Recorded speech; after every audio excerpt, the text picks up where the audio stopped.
চলো আজকে দেখে নিই আজকের মেনুতে কী আছে। এখানে আছে ডাল, মাটন, তারপরে স্যালাড, আছে ভাত, আর নিয়েছি আমি কাঁচা লঙ্কা। তারপরে এই যে মাটনের মধ্যে আমরা দিয়েছি কোয়াশ, এটাকে কোয়াশ বলে। এটা মাটনের মধ্যে আমরা ভেজে দিয়েছি। তারপরে চলো ট্রাই করা যাক। আমার কিন্তু মাটন এমনিতে একাশি খেতে আমার একটুও ভালো লাগে না। এর মধ্যে যদি মাটনের মধ্যে কিছু দেওয়া হয় তাহলে টেস্টটা অন্যরকম হয়, সেই স্বাদ হয়। তো তোমরা মাটন দিয়ে কীরকম করে খেতে পছন্দ করো?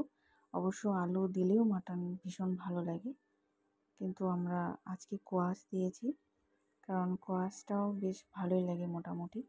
তো আমি একটু কাঁচা লঙ্কা নিলাম, তো একটু লবণ নিয়ে নিলাম।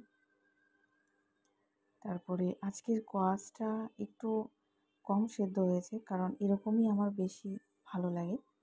যেখানে মাটন, এখানে আছে ডাল। তো আগে আমি মাটন দিয়ে খাবো, তারপরে লাস্টে আমি ডালটা ট্রাই করব।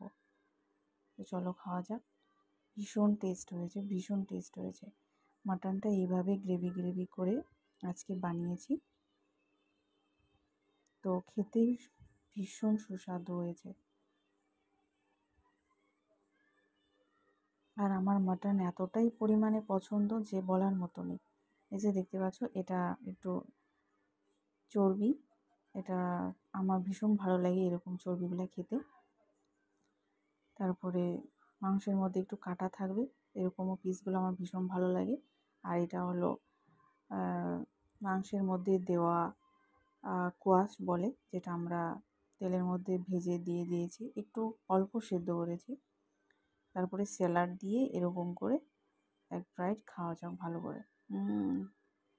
হেব্বি সুস্বাদু। তারপরে একটু চর্বি খাওয়া যাক। সত্যি অসাধারণ খেতে, অসাধারণ। তো একটু পরে আমি লাস্টে নিয়ে নিলাম ডাল, আর একটু স্যালাড দিয়ে আমি খাবো।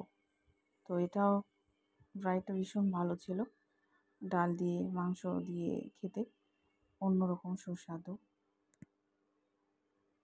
চলো